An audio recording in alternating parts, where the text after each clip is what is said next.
আচ্ছা করতে করতে একটা ধপাস করে একটা আওয়াজ হলো। আচ্ছা এবার ওইখান দিয়ে ওই বউটা তো বুঝতে পারেনি ওইখান দিয়ে একটা বাঘ যাচ্ছিল, কিন্তু ওই আওয়াজটা হলো একটা বেলের শব্দ।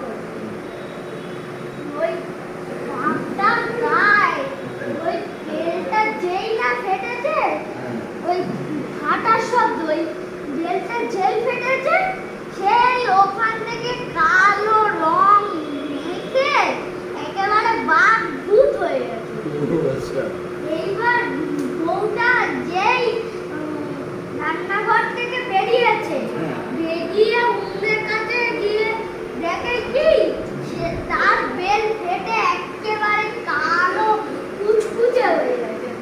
এইবার কান্না শুরু করেছে, বলছে হায় রে আমার বেলগুলো আমি খাবো বলে পুরাতে দিয়েছিলাম, এবার সব নষ্ট হয়ে গেল। গল্প শেষ। হ্যাঁ। বাহ সুন্দর বাহ